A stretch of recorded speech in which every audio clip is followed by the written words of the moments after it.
Hi, welcome to Von Gillette's YouTube channel. I had a client ask me last week, if we're doing all this work in the gym to get out of anterior pelvic tilt, and I walk out of here and I'm walking in anterior pelvic tilt, am I not just reinforcing anterior pelvic tilt? She had a point. In this video, we're going to go over the correct way of walking so that you can get out or stay out of anterior pelvic tilt. I really like the single leg stance test for checking for individuals who have anterior pelvic tilt or people who don't, or for individuals who run. We're looking at the knee and checking to see if it falls inwardly, which we do not want and which I'm purposely demonstrating. And we're seeing if the leg rotates inwardly, which we do not want and which I'm purposely demonstrating. This can indicate some glute weakness or a glute deactivation, which we will address in this video. You might see a difference in the other leg. You can see my left side is fine.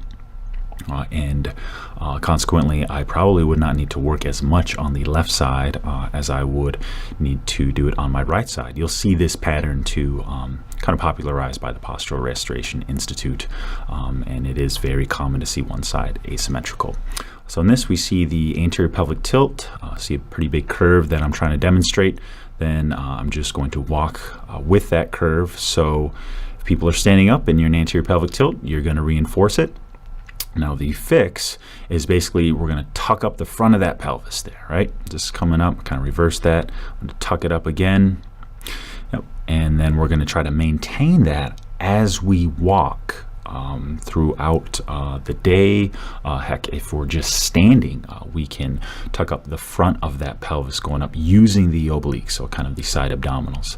I'm trying to give an example of poor running form with anterior pelvic tilt. Oftentimes, you'll see a very upright running posture. There's not much of a forward lean. Also, the knees will be falling inwardly, or one knee may fall inwardly and or rotating inwardly.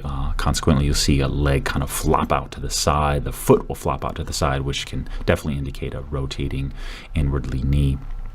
One of the fixes that I use for a lot of clients with walking is the stick.